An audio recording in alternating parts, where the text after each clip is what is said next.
So, the last solution that we have seen for this mutual exclusion problem using this test and set instruction, the problem was that the bounded waiting was not satisfied. So, as I took the example, like before P 2 can get a chance for execution, maybe P 3 is scheduled before that, and P 3 actually tries to see, like P 3 checks the test and set condition and it gets chance for execution, and that way a process may be waiting indefinitely. So, all other processes, they are coming at more opportune moment when this lock was set to false. Okay. So, they came at more opportune moment and got chances for execution, and maybe a victim process. So, that it happens that whenever it comes, it finds that somebody is in the critical section.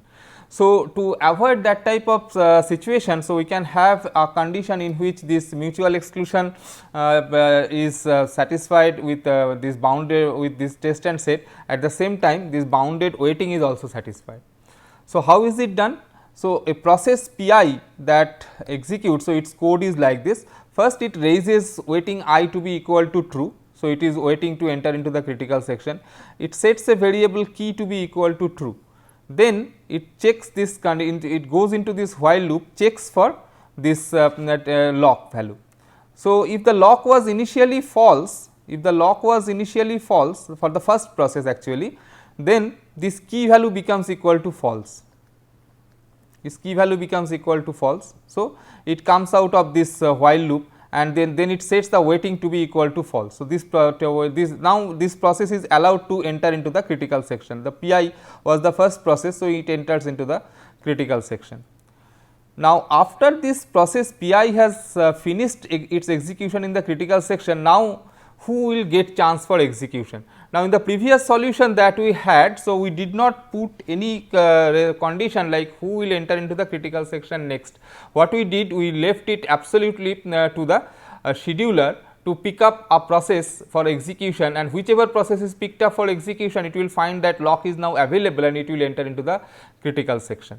But in this case, what we do, we do something like this. So, we say that I have got a number of processes P I plus 1, P I plus 2, maybe I have got a number of processes up to say P n, okay, up to P n minus 1.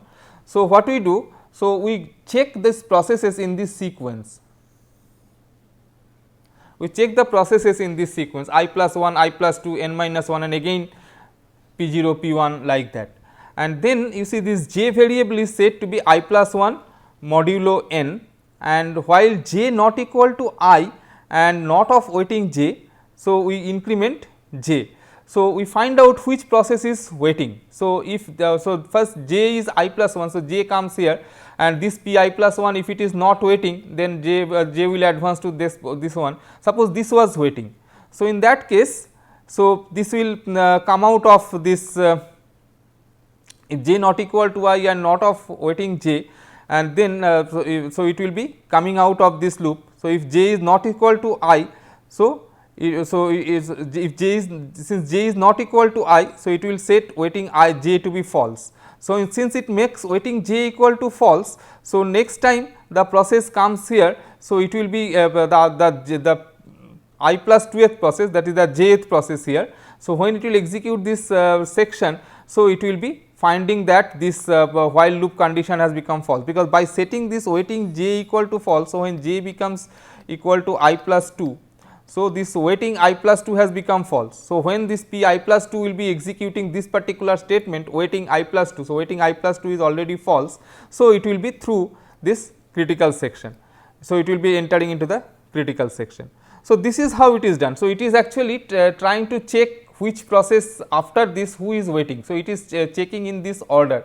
So, you can say there is a bounded wait, because at most, so if suppose this process P 2, it has raised a request for entering into the critical section. Since the checking may be like this, so we know that at most n processes or n minus 1 processes will be allowed before P 2 gets chance for execution. So, there is a bounded wait here, which is determined by this particular order of this checking. So, this particular statement, So, this particular statement, so this will be ensuring that I am checking in this order, and we ensure that this j value, so this waiting j is made false here. So, if it finds that nobody is waiting, so for it may so happen that none of the processes are waiting. So, in that case, so j will become equal to I after some time, and it will come out of this while loop. Now, you see j equal to I, then lock variable is said to be equal to false. That is, now right now nobody is willing to enter into the critical section. So, now field is open. So, anybody executing this while statement, this lock test and set lock statement. So, it will find that lock to be equal to false, and the key value will become equal to false, and that will enter into the critical section. So, if nobody is waiting, then there is no problem. If there is a number of processes waiting, then it will go in that particular order, and accordingly it will be setting the waiting variable to be equal to false, so that it can come out of that while loop. So, this is how we can modify this test and set instruction, and we can make it a bounded wait type of condition.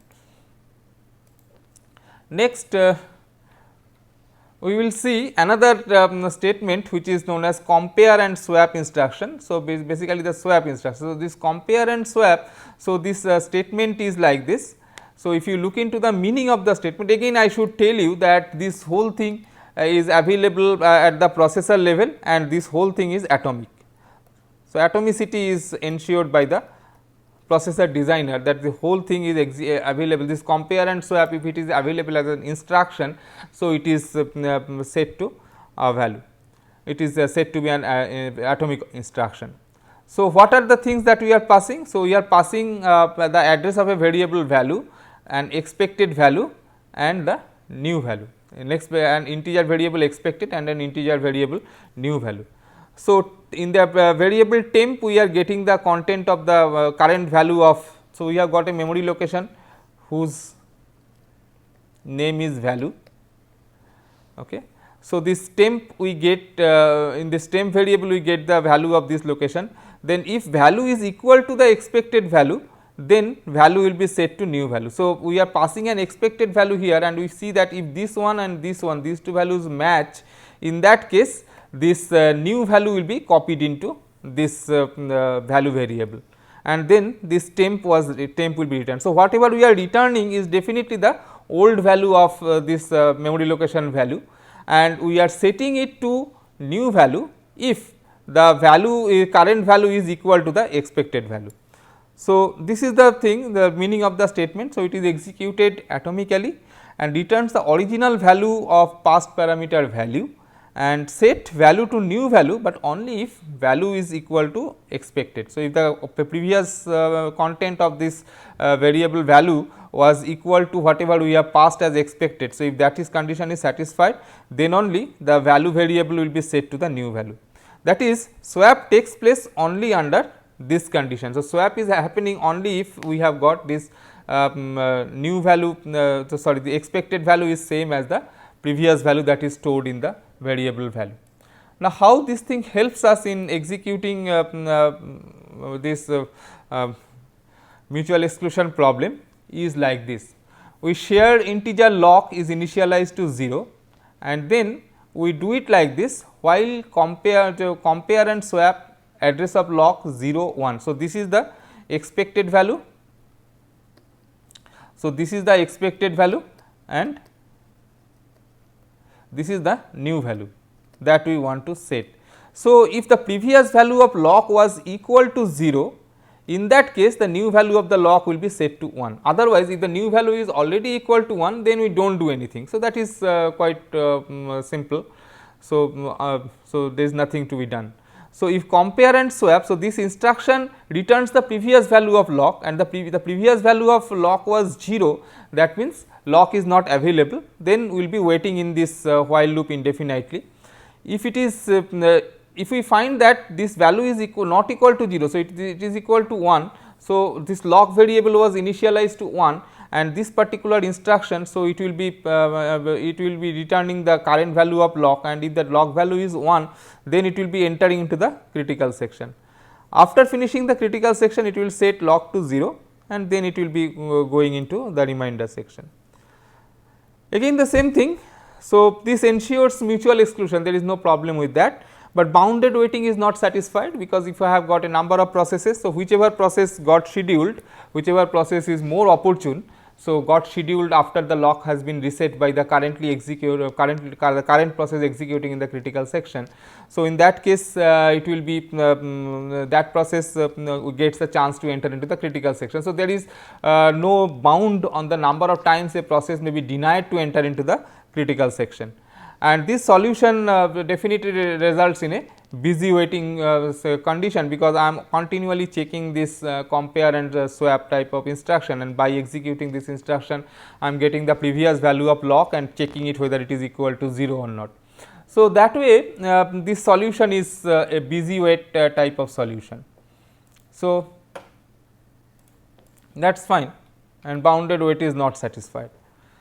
So, another type of locks that are available in some processors, so they are known as mutex locks. So, previous solutions are complicated and generally inaccessible to application programs. So, this test and set and this compare and swap, so both these instructions, so they are at the machine level instruction, and whenever you are writing a program at a high level, so it is very much likely that I do not write in the assembly code for some part of the program. So, I will like to write at a high level.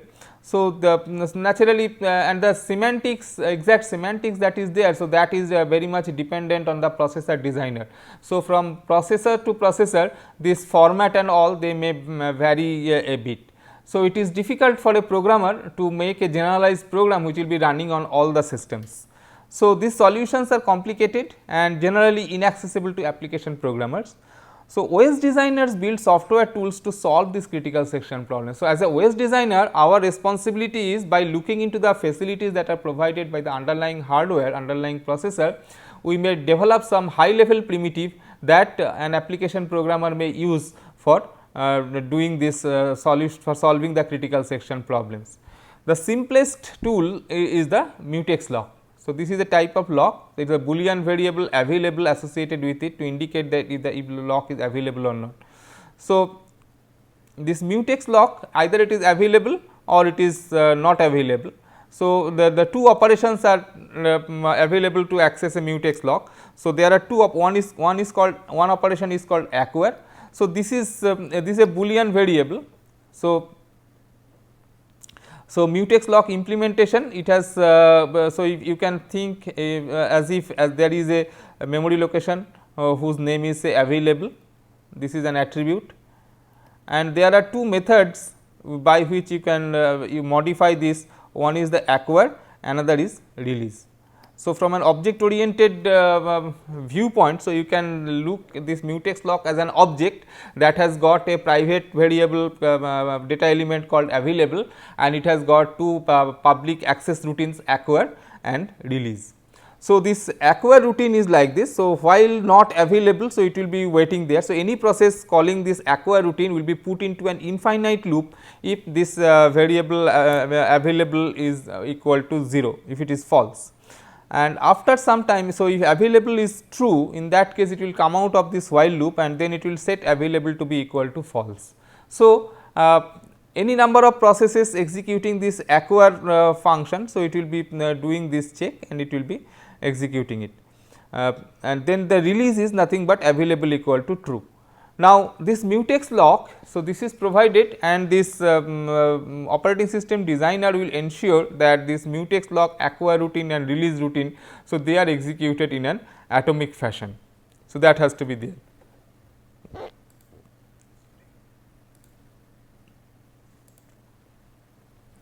So, calls to acquire and release are atomic. So, that is what I was telling, that they cannot be interrupted in between. So, if it is implemented on a single processor system, so OS designer should ensure that there is a disable interrupt call before going into this acquire routine, and enable interrupt call after going into the, after coming out from the acquire routine. So, the previous code that you can have, so you can very easily think that okay, at this point there is a call to disable interrupt, and after this so there is something called enable interrupt.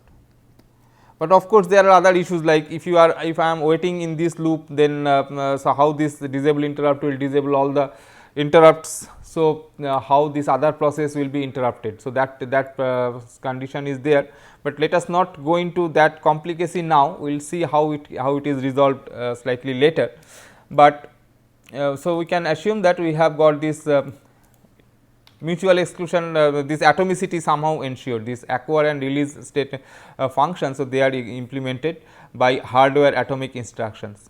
So, usage is like this. So, if you are writing a solution to the critical section problem using these mutex locks, so it will be doing like this. It will first acquire the lock.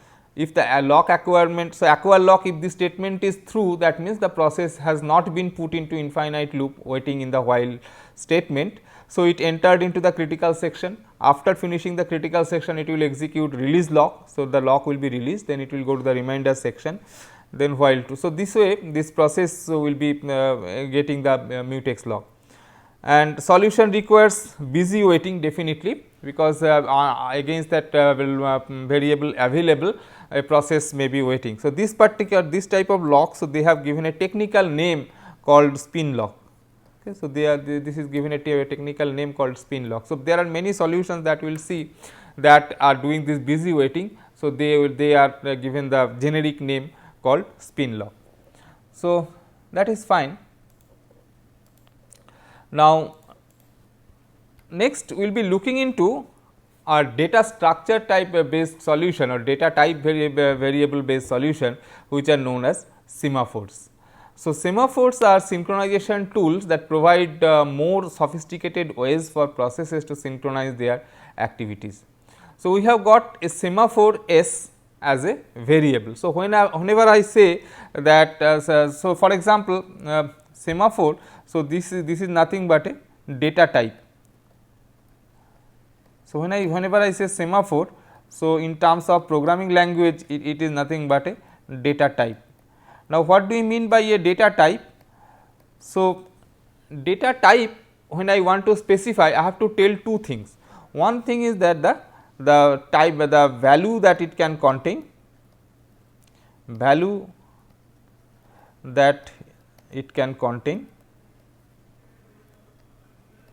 and the second thing is the operations that we can do on this data type. So, these are the two things that I need to specify on whenever I am talking about a data type. For example, if I say integer is a data type, now any variable which is defined to be of data type integer, so it can hold all the positive and negative integer values in terms of this if you think in terms of mathematical definitions. So, whatever is an integer, so it will be having that. Then operations on integer, so I can say I have got these addition, subtraction, multiplication, integer division, absolute. So, like that. So, these are the operations that I can do on the integer data type. Whenever I say a string as a data type, so as a content I have to say what a variable that is defined as of type string. So, I have to say its content is nothing but a sequence of characters terminated by a null character or 0. So, that is the content, and as far as operations are concerned, I can do concatenation of two strings, I can take a substring, I can find a position of a character in a string. So, these are the operations that I can do on the string data type. So, whenever we are talking about a data type, we have to tell two things. One is the value that it can contain, and the second thing is the operations that we can do on that data type. So, similarly, whenever I say semaphore is a data type, so semaphore I have to tell what is the value it can contain. So, value it can contain is integer. So, it can contain only integer, and the operations that you can do. So, there are only two operations, wait and signal. So, when the semaphores were first introduced, so they were given the name P and V, P for wait and V for signal. After that, in later times, so the names have changed, so they have become wait and signal. So, in some old literature you can still find reference to this P and V operations, understanding fully well that they are nothing but the wait and signal operations that we are going to discuss. So, the wait operation is like this. So, wait on a semaphore S. So, if the value of the semaphore is less or equal 0, then the process which has given a call to this wait statement, so it is put into an infinite loop. So, while S less or equal to 0, so it is do nothing, so it is waiting in the loop, and if the value of S is greater than 0, then S is decremented by 1 and the process returns. So, this is the definition of wait statement. On the other hand, the signal operation is simple, signal will just increment the value of s to s plus 1. Now, you see that as far as the operations are concerned, so they can be done by simple integer variables also. So, I can have s as an integer variable and write down these pieces of codes to have this weight and signal statements written for the integer variable. But the point is that this weight and signal, they are indivisible atomic operations. So, it ensures that when a processor executes this statement, this weight statement, so the processor cannot be interrupted. So, this OS designer should ensure that any process which has given call to this wait statement, so the execution cannot stop in between. So, it will be going on doing this thing. So, it cannot be interrupted. So, it cannot be that it has modified half of s and then it got descheduled. So, nothing like that can happen. Similarly, signal also, so this is also atomic. So, these operations wait and signal, they are atomic in nature. So, that is the good thing about this wait and signal statements. Now, using this wait and signal, so we can have this critical section problems solved very efficiently. Can solve various synchronization problems. For example, a solution to the critical section problem is like this: create a semaphore sync initialize to 1 and then wait on sync. So, if the semaphore is, so if I have got two processes, say P1 and P2, and then P1 and P2, both of them have got the structure like this. So, process P1 has got this structure and process P2 also has got this structure. Now, process P1, so sync variable, so it is initialized to 1. So, process P1 comes, it executes this wait sync statement, it finds that sync variable is 1. So, it is greater than 0. So, it will not be waiting in that while loop, it will decrement the value of sync to be equal to 0 now, and it will enter into the critical section. Now, while P1 is in critical section, if P2 comes, then also it will find that P2 will find that this sync variable is already equal to 0. So, it cannot do anything. So, it will just be waiting there, and after some time P1 will finish off and P1 will execute this signal statement, and when the signal is executed, so this value will again become equal to 1, and next time P2 comes to P2 gets scheduled. So, it will check that while loop again, and it will find that the content of sync is equal to 1. So, it will decrement the value of sync by 1, the sync value will become 0 and it will enter into the critical section. So, this way P1 and P2, so both can execute. So, these are some typical situations that we have got next. So, consider P1 and P2 that require code segment S1 to happen before code segment S2. So, it is like this. So, this process P1 will there is a process synchronization. So, first S1 will be executed. So, it is like this. So, I have got two code segment in process P1. So, this is the structure of P1. So, it has got a piece of code S1, and this process P2, it has got some code S2 in it, and the requirement is that S1 P1 must execute the up to the end of S1, then only P2 should execute S2. So, due to this relative speed of P1 and P2, so they can be the P1 may be faster than the other. So, there is, or one may be very slow than the other, but what is required is that P2 should not execute this code of S2 before P1 has finished S1. So, what can happen? So, P2 may start first. So, P2 executes this non-dependent portion, but when it comes to this point, so it has to wait for P1 to reach this point. So, how it can be done? So, we have got this sync semaphore which is initialized to 0. So, if P2 comes first, so P2 executes this much, but when it comes to this point it executes this wait statement, and now this, since the sync variable is equal to 0. So, P2 has to wait at this point. So, P2 cannot proceed further. So, P2 is waiting there. So, after some time P1 will be scheduled by the scheduler. So, P1 will start executing. So, it will execute, and so there is no barrier here. So, it comes up to this point, and after finishing S1, so at this point we have got this signal statement.